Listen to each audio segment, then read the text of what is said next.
I am so excited. I have a huge announcement.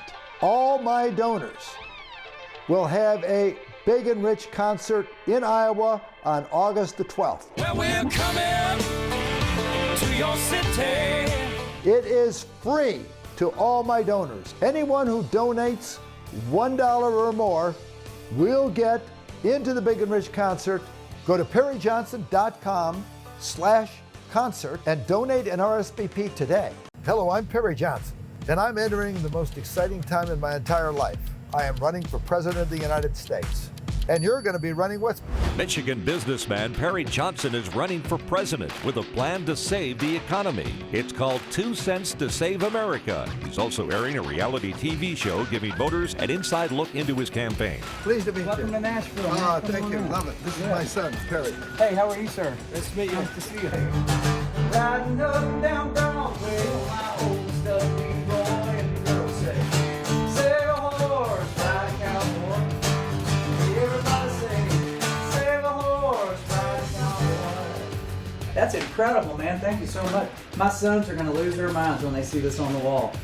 That is beautiful. Thank you so much. And by golly, we're going to keep it that way. We are going to continue to be the greatest country the world has ever known. God bless Iowa, and God bless the United States of America. Enjoy life.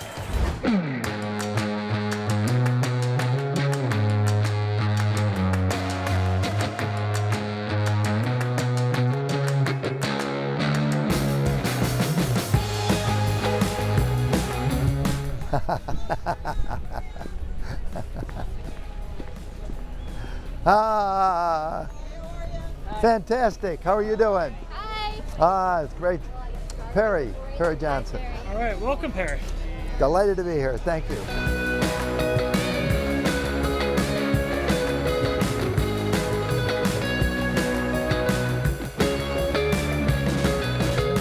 Went on a boat cruise in New Hampshire. It was my second boat cruise, and this was fantastic. I had a chance to talk to everyone.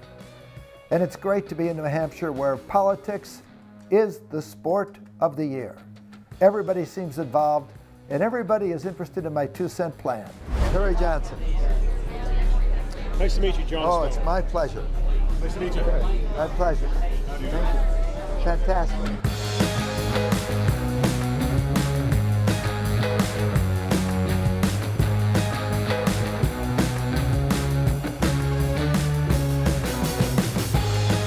Right now, the government spends every penny in their budget every year. In fact, they start in April to make sure every penny is gone by September. So they're broke. That way they get more money the next year. It's absolutely stupid. That's why we're literally now it's $33 trillion in debt. In fact, we just wrote a check for $900 billion in interest payments. That's more than we spend in defense. It's nuts. So I say we stop it. When I talk about my 2-cent plan, and I talk about how the government is going broke, and we need to do something about it, everybody in New Hampshire hears that message. It resonates. Because let's face it, we have to shrink that government. And the program I have of freezing the budget and cutting 2 cents out of every dollar of discretionary spending resonates well in New Hampshire. And I got to talk to all of the people about that plan.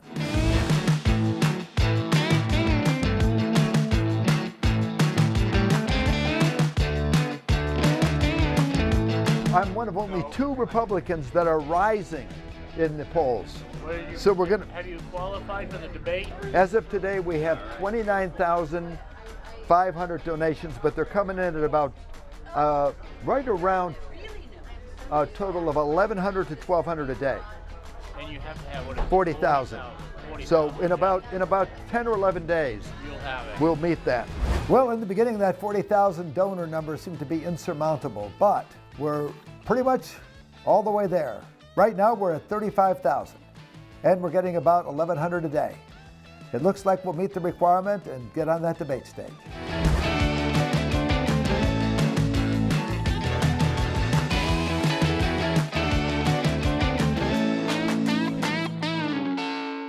I am so excited. I have a huge announcement. All my donors will have a Big and Rich concert in Iowa on August the 12th. Well, we're coming to your city. It is free to all my donors. Anyone who donates $1 or more will get into the Big and Rich concert.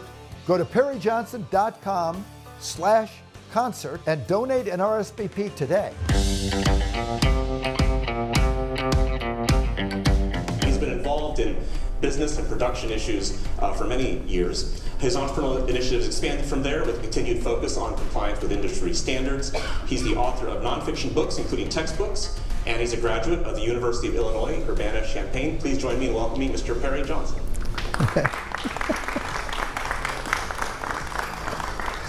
Thank you so much for being here. Thank you for having me. Fantastic.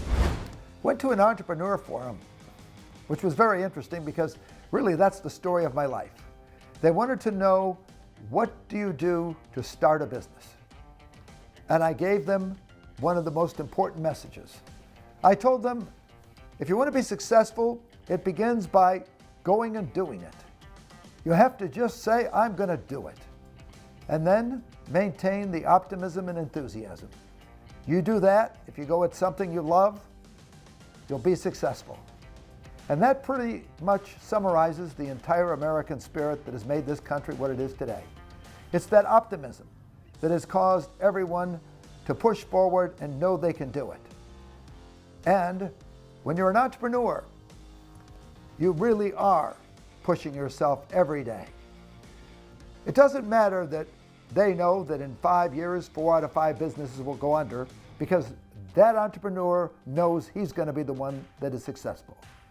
He may work 15, 16-hour days, but it doesn't matter because he knows he's going to make it in the end. And that American spirit is what has made America what it is today. Having a dream, having the determination to pull it off. There's some research that was done. 62% of Americans actually have an entrepreneurial dream. 41% of them would start it within 6 months if they could, but only 2% of them actually do. So there's this gap between America's entrepreneurial aspirations and what actually happens in practice. I think people have to have a more optimistic attitude about what they can do. Do you know this country was founded on optimism? I want you to think about the beginning of this country. We had a handful of people that had a dream, that they could have a country unlike any country on earth, a country by the people, for the people. And to do that, they had to leave their country, come over here. Then you had people that were here that had to do the impossible. They had to fight the most powerful army in the history of the world, but they did it. Why? Because they believed in themselves. You don't think it was hard? George Washington, he kept those people up. It was the attitude, the optimism that allowed us to win that war. It's the optimism that made America what it is today. Do you know 1 out of every 6 people in this country become an entrepreneur? And do you know that we know in the beginning 80% of the businesses are going to fail within 5 years, but it doesn't stop us. And we work 15, 16 hours a day, and we love it. We're not making minimum wage. We're probably not making any money, but we do it. And why do we do it? Because we have a fire inside of us. And it is that fire that drives us. In fact, it's that fire that has made America the most amazing country in the history of the world. Entrepreneurship will help bring greater and greater boom to the American economy, because that's where it starts. If you go and you survey, just survey 1,000 people and ask where they're going to start. I guarantee you over 90% of them are going to say they're going to start right here in America. They're not starting overseas. And I certainly didn't either. As an entrepreneur, I say, be optimistic, believe in yourself. And if you do that, you're going to make it. Mr. Johnson, love your optimism, love your passion. Thank you for being here with us today for this morning. Thanks. You know, there's a lot of things that you talk about when you talk about an entrepreneurship forum. But I think the one theme that came across, the one message that resonated the most, is that when you become your own boss, you have to push yourself. And let's face it, the key to success is what resonates inside you. You just have to say to yourself, I've got this idea, I believe in it, and then you go make it work. That theme of optimism is the thing that resonated the most out of this entire forum. The Republican primary debate is less than a month away. Can you give us an update on where you are with that and how confident you are that you'll be on that debate stage? Actually, very confident. You'll notice in the last 3 polls, I was ahead of any of the people here today when you look at the Republicans and independents, and you'll notice that I was over 1% in 3 consecutive polls. Those were national polls.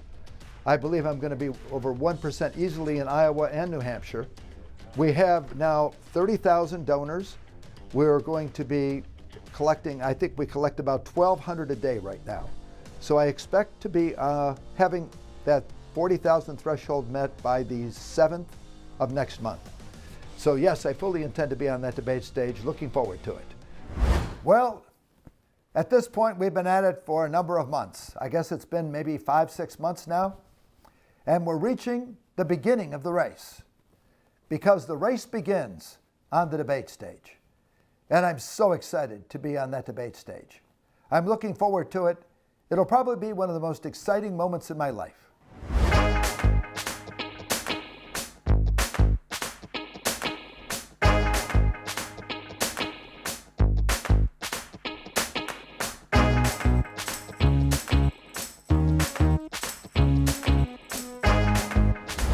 I just finished going to the biggest event of the year in Iowa.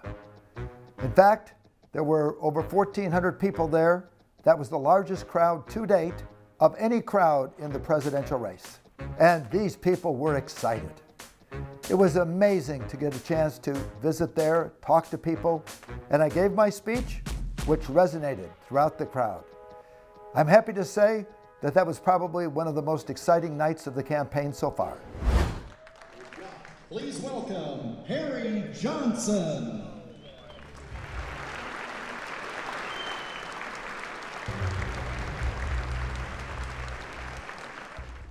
Wow, what a crowd.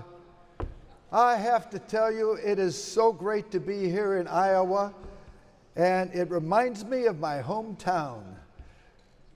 I am Perry Johnson, and I am running for President of the United States. And I might as well let you know that I am what is considered an ultra-conservative. I am pro-life, pro-Second Amendment, anti-woke, anti-China, and I know that I'm probably going to get killed by Christie and Pence, but I think it is ridiculous that we're sending $113 billion over to the Ukraine when we're going broke here.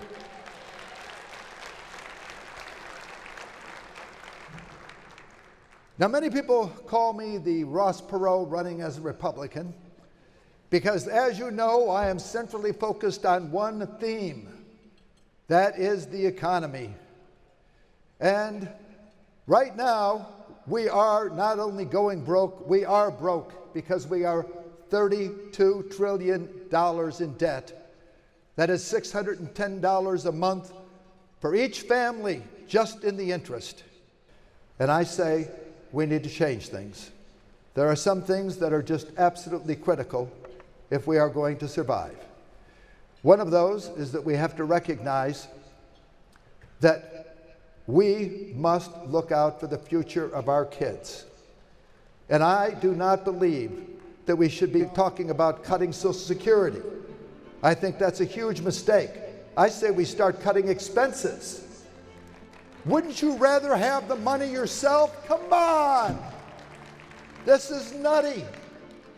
I will say that it has been just a joy to campaign here in Iowa because I have people that are just like the people where I grew up. And we live in a country unlike any country the world has ever known. And I want you to sit back and think about how really fantastic we are. We started out with a group of people that had a dream that they could build a country unlike anything in the world. Why? Because they wanted freedom. Freedom! They crossed an ocean for freedom. And then, in order to get that freedom, they had to fight the most powerful army in the history of the world. They had to do this without weapons. We weren't even allowed guns, muskets. They did it with a fledgling general by the name of George Washington. And you know what? They did the impossible. They beat the most powerful army in the history of the entire world.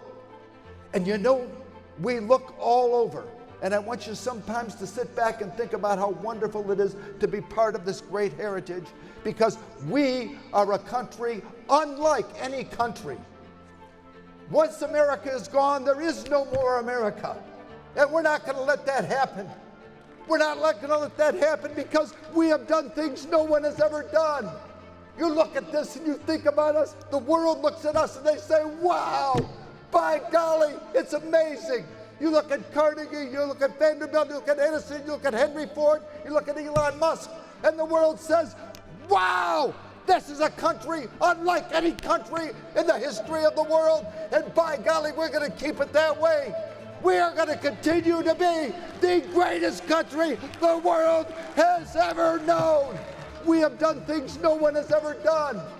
You look at this and you think about us, the world looks at us and they say, wow, by golly, it's amazing.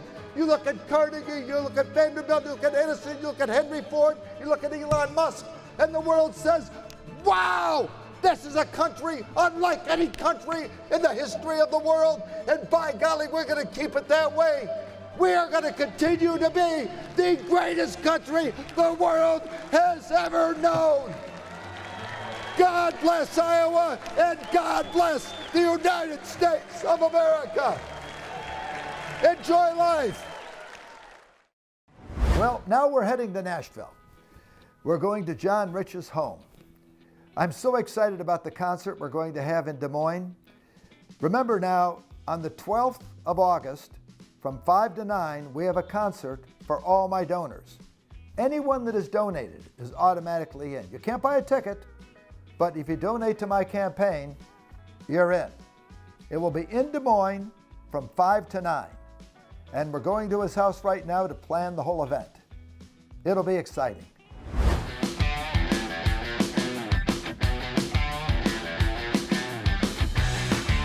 Pleased to meet you. Welcome to Nashville. Oh, Come thank on you. in. Love it. This is my son, Perry. Hey, how are you, sir? Nice to meet you. Nice to see you. Follow me. It gets me in trouble with people I don't like anyway. Right. Oh, wow, this is great. Yeah, so Very cool.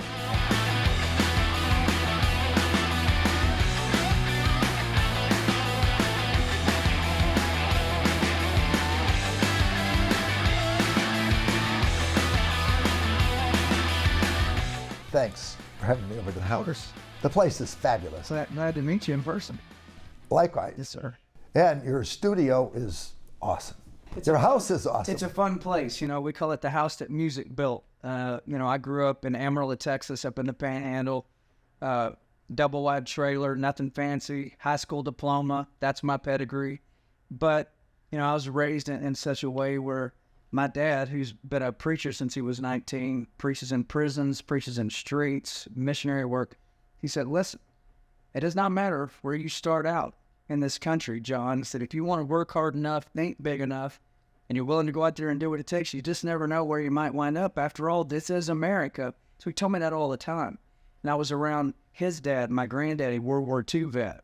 Had multiple Purple Hearts in World War II as a tunnel rat in the Pacific, you know, going in the holes and flushing the Japanese out the other side.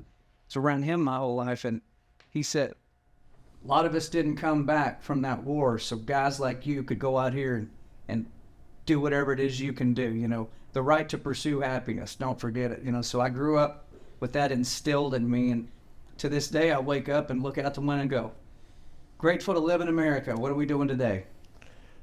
Same thing with me.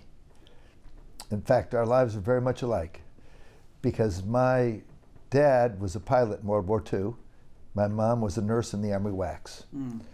They met at a New Year's Eve party. Big break for me. Yeah, Biggest break of my life. no doubt. And from the beginning of time, they told me that the greatest thing in America is that you can be anything you want to be. It's up to you. And that is really what has built America.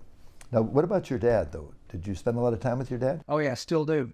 Saw him 2 days ago. So, my dad plays guitar, really good singer.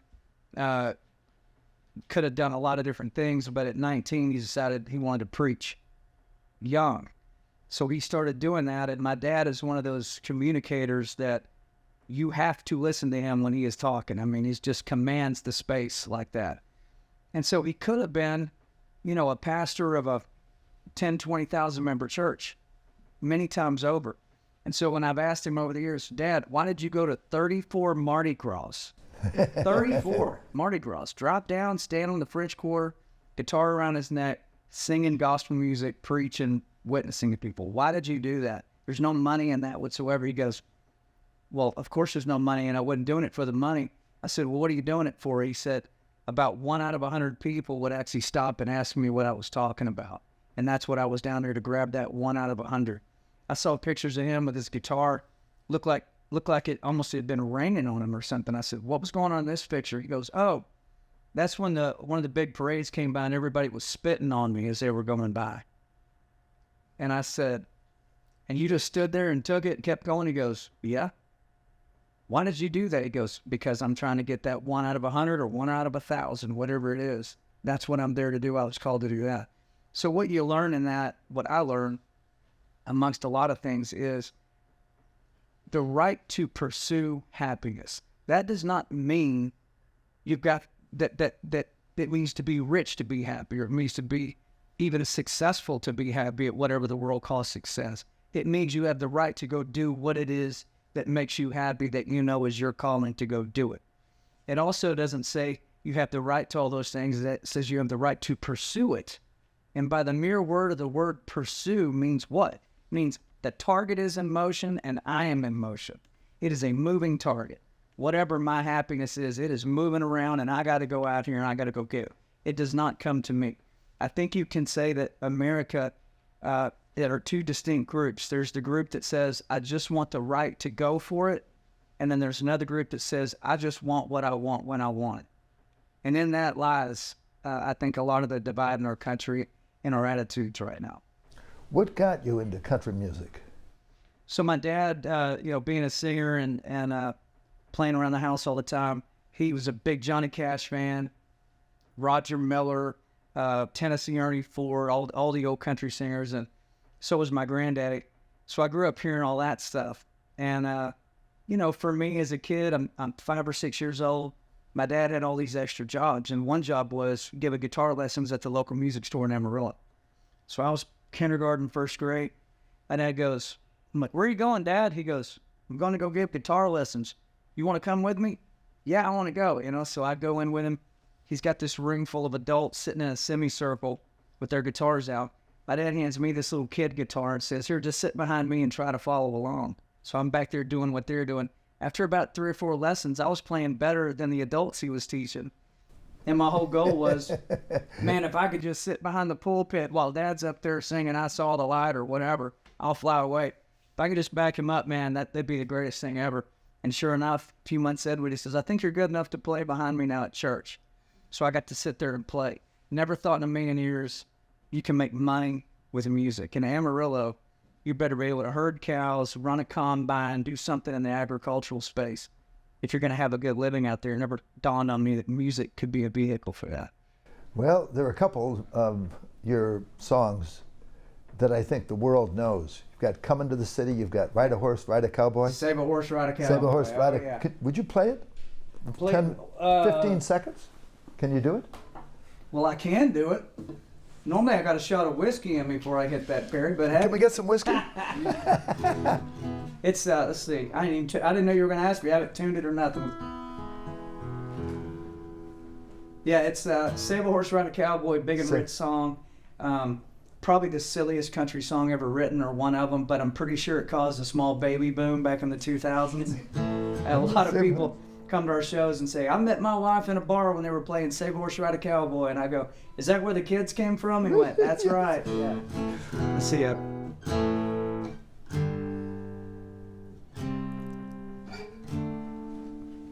Well, I walk into the room, passing out $100 bills, and it kills and it thrills like the horns on my Silverado grill. And out by the bar, I double round a crown, and everybody's getting down in this town. It ain't never gonna be the same, 'cause I saddle up my horse and I ride into the city. I make a lot of noise, cause the girls, they are so pretty. Riding up and down Broadway on my old stud Leroy, and the girls say, save a horse, ride a cowboy. Everybody say, save a horse, ride a cowboy. That's Love it. Thanks so much. No problem. That is great. Happy to. It's fantastic. Appreciate it. I think the crowd loved it. Oh, Yeah. yes. Let's give it to him. Yes. Thank you. Yes. And I'm looking forward to this concert, August the 12th. Yes, August the 12th. Big and Rich, Cowboy Troy, who you have not met yet, but he's the world's only 6'5", 260-pound black rapping cowboy from Dallas, Texas. This guy's a monster on stage, speaks 4 languages. You'll love him. We're bringing the whole crew in, man. We can't wait to entertain you and all your supporters and donors. It's going to be a blast. It will be a ball. And I want to thank you, too. You got it. Really appreciate it. Happy to do it, man. I'm glad we connected. I'm going to play you one more piece of a song, by the way. I would love it. So this is a song that's just about to come out. It's coming out later on this month in August, and it's called, I won't sing the whole thing, but I think you'll get a kick out of it. It's called I'm Offended. Let's hear it. You want to hear it? Yes. All right. Hasn't been out yet, so this Okay, is you got it. brand new. It seems like these days, no matter what you say, someone's losing their ever-loving mind. It's like they're looking for a reason to have their fragile feelings hurt every single time. My country truck, I gas it up. You got your fancy Tesla hooked up to a plug. I know you're mad, you think I'm bad, 'cause I'm breathing free at last and you're still stuck behind your mask, and I'm offended. You're offended, let's all get offended tonight. I'll order us a beer, we can sit down right here and scream and yell and cuss and fuss and fight. And there's more to it. Oh, it's great. I love it. Love it. There's nothing funny going on in the world today. Nothing is funny. I thought, I need to stick a song out there and make people have that look right there, smile for a minute, and have some fun. John, Yes, sir.